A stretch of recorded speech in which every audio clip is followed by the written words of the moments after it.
नमस्कार, मी धनंजय सानप ॲग्रो बन शोमध्ये तुमचं स्वागत. राज्य सरकारनं कर्जाच्या विळख्यातनं शेतकऱ्यांना बाहेर काढण्यासाठी दीर्घ आणि अल्पकालीन अशा उपाययोजना सुचवण्यासाठी एक समिती स्थापन केलेली होती 3 ते 4 महिन्यांपूर्वी.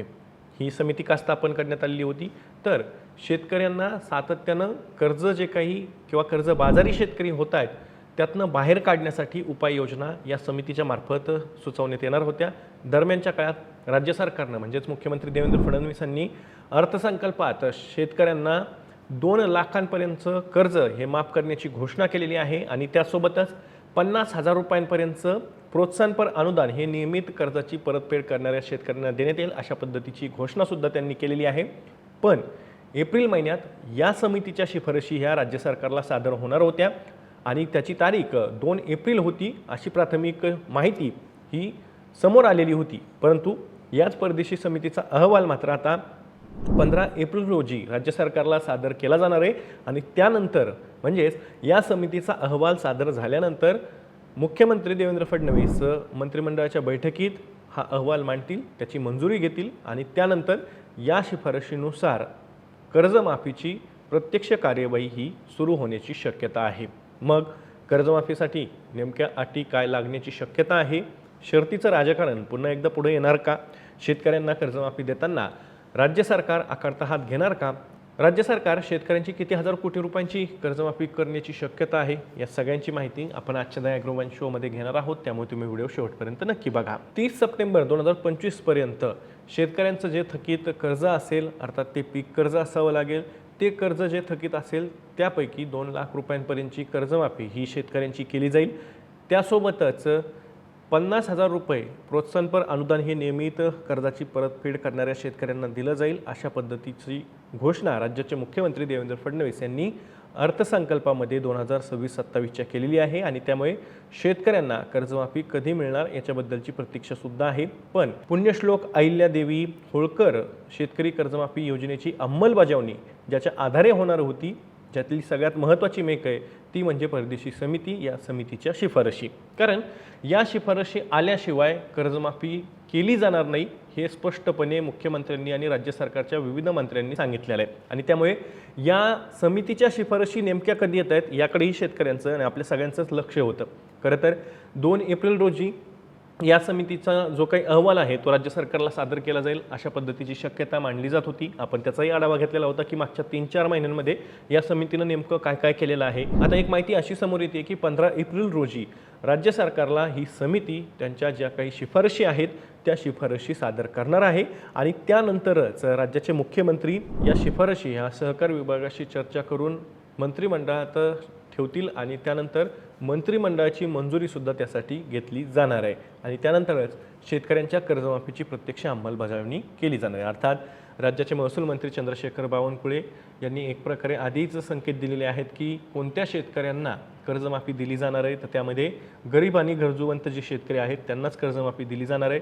मुख्यमंत्री देवेंद्र फडणवीस एकीकडे असे म्हणतायत की राज्यातील शेतकऱ्यांना न्याय देण्यासाठी ही कर्जमाफीची योजना जो शब्द दिलेला होता तो आम्ही पाळलेला आहे. खरं तर राज्याचे मुख्यमंत्री देवेंद्र फडणवीस यांनी विधानसभा निवडणुकांच्या पार्श्वभूमीवरती शेतकऱ्यांचा संपूर्ण 7/12 कोरा करण्याचं आश्वासन दिलेलं होतं.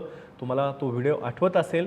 7/12 कोरा कोरा कोरा अशा पद्धतीची ग्वाही मुख्यमंत्री देवेंद्र फडणवीस हे जोरकसपणे सांगत होते, देत होते आणि त्यावरती शेतकऱ्यांनी विश्वास ठेवून महायुती सरकारला विधानसभा निवडणुकांमध्ये साथ दिलेली होती. परंतु कर्जमाफीसाठी सुद्धा मुहूर्त शोधायला 1-1.5 वर्षांचा काळ घालवला गेला. अर्थसंकल्पात फक्त घोषणा करण्यात आलेली आहे. त्यासाठी नेमका खर्च किती केला जाणार याची जी काही योजना आहे ती या समितीच्या शिफारशींच्या नंतरच केली जाणार आहे आणि त्यामुळं कर्जमाफीसाठी मागच्या 1.5 वर्षापासून शेतकरी अधिक आक्रमक आणि तीव्रतेनं मागणी करत असताना सुद्धा राज्य सरकारनं मात्र कर्जमाफीसाठी एक प्रकारे चालढकल या सगळ्या काळामध्ये केलेली आहे. आता मात्र अटी शर्तीचं जे काही राजकारण आहे ते सुद्धा या कर्जमाफीसाठी केलं जाणार अशा पद्धतीची शक्यता वर्तवली जाते. ज्यांचं 2 लाख रुपयांच्या पेक्षा जास्त असं कर्ज आहे, पीक कर्ज आहे थकीत, त्या शेतकऱ्यांचं नेमकं काय होणार असा प्रश्न सुद्धा यातनं उपस्थित होतो. आता या कर्जमाफीच्या माध्यमातून किती हजार कोटी रुपयांचं कर्ज हे माफ केलं जाणार, त्यासाठी किती खर्च येणार असा प्रश्न अर्थसंकल्पीय अधिवेशनात ज्यावेळेस अर्थसंकल्प सादर झाला त्याच दिवशी पत्रकार परिषदेमध्ये उपस्थित करण्यात आलेला होता पत्रकारांकडून. आणि त्यावेळेस मुख्यमंत्र्यांनी असं स्पष्टपणे सांगितलं की साधारण 35,000 कोटी रुपयांची कर्जमाफी आणि त्यासाठीचा तिजोरीवरचा भार हा 35,000 कोटी रुपयांचा असू शकतो अशा पद्धतीची जी काही प्राथमिक अंदाज आहेत किंवा माहिती आहे त्यांनी दिलेली होती. परंतु प्रत्यक्षात मात्र या शिफारशी या समितीच्या आल्यानंतर त्यामध्ये मोठ्या प्रमाणात कपात होऊ शकते आणि साधारण 17 ते 18,000 कोटी रुपयांचा भार पडू शकतो.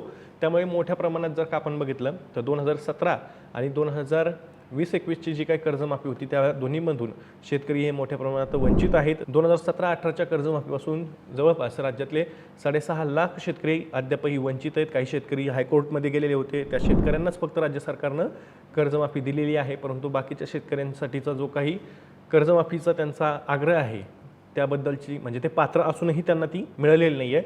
आत्तासुद्धा अटी निकष काय असतील त्याच्याबद्दलचे प्राथमिक संकेत असे मिळत आहेत की 2017च्या कर्जमाफीसाठी जे अटी आणि निकष किंवा नियम लावण्यात आलेले होते राज्य सरकारकडून तेच आता 2026च्या पुण्यश्लोक अहिल्यादेवी होळकर शेतकरी कर्जमाफी योजनेला सुद्धा लागू केले जातील आणि त्यामुळं मोठ्या प्रमाणात यातनं शेतकरी वंचित राहू शकतात अशा प्रकारची शक्यता सुद्धा वर्तवली जाते. आता या समितीचा अहवाल 15 एप्रिल रोजी येणार आहे. परंतु या समितीत कोण कोण होतं तर साधारण महसूल, वित्त, कृषी, जलसंपदा, सहकार, पणन, त्यासोबतच माहिती तंत्रज्ञान, पशुसंवर्धन आणि दुग्ध विकास व्यवसाय आणि विभागाचे सचिव, त्यासोबतच कृषी आयुक्त होते, महाआयटीचे व्यवस्थापकीय संचालक, राज्य बँकेचे अध्यक्ष, बँक ऑफ महाराष्ट्राचे अध्यक्ष या समितीचे सदस्य आहेत आणि त्यासोबतच सदस्य सचिवपदी सहकार आयुक्तांची सुद्धा नियुक्ती करण्यात आलेली आहे. या समितीनं जिल्हा मध्यवर्ती सहकारी बँका आणि राष्ट्रीयकृत बँकांकडून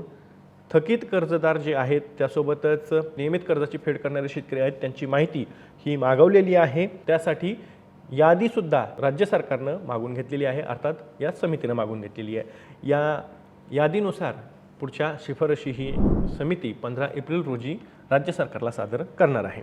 आता ही जी प्रक्रिया आहे कर्जमाफीची ती पुन्हा एकदा महाआयटीकडून राबवली जाणार आहे. याच महाआयटीकडून मोठ्या प्रमाणात कर्जमाफीचा जो काही डेटा आहे, जे 2017-18च्या कर्जमाफीपासून वंचित राहिलेले शेतकरी होते त्यांचा डेटा गहाळ झालेला होता, तो नंतर रिकवर करण्यासाठी मोठ्या प्रमाणात शर्थीचे प्रयत्नही केले गेले. आता त्याच महाआयटीकडून पुन्हा एकदा या कर्जमाफीची प्रक्रिया ही राबवली जाणार आहे. आत्तापर्यंत म्हणजेच या परदेशी समितीनं आत्तापर्यंत साधारण 35,000हून अधिक कर्ज खात्यांची माहिती ही संकलित केलेली आहे राष्ट्रीयकृत आणि सहकारी बँकांकडून आणि त्यानंतरच ही प्रक्रिया पुढची कर्जमाफीची राबवली जाणार आहे अशी सुद्धा माहिती समोर येते. यामध्ये सगळ्यात कळीचा मुद्दा आहे तो म्हणजे या कर्जमाफीसाठी नेमक्या अटी शर्ती काय घातल्या जात आहेत. अर्थात याबद्दलची जी काही प्रतीक्षा आहे ती शेतकऱ्यांना अद्यापही करावी लागते. 35,000 कोटी रुपयांचा बोजा राज्याच्या तिजोरीवर पडणार आहे असं मुख्यमंत्री सांगतायत. पण राज्य सरकारची आर्थिक परिस्थिती पाहता राज्य सरकार या कर्जमाफीत कमीत कमी शेतकरी कसे पात्र ठरतील यासाठी प्रयत्नशील असतील अशा पद्धतीची टीका शेतकरी नेत्यांकडून केली जाते आणि त्यामुळे पुन्हा एकदा संपूर्ण कर्जमाफीचा आवाज हा शेतकरी नेत्यांकडून उठवला जातोय. मी या माहितीसोबत तुर्तास इथेच थांबतोय. तुम्हाला या सगळ्या माहितीबद्दल काय वाटतंय? तुमची जी प्रतिक्रिया असेल ती कमेंटमध्ये नक्की सांगा. मी दररोज संध्याकाळी 6 वाजता ॲग्रोवनच्या यूट्यूब चॅनलवर शेती आणि शेतकऱ्यांच्या हिताचे मुद्दे घेऊन असतो.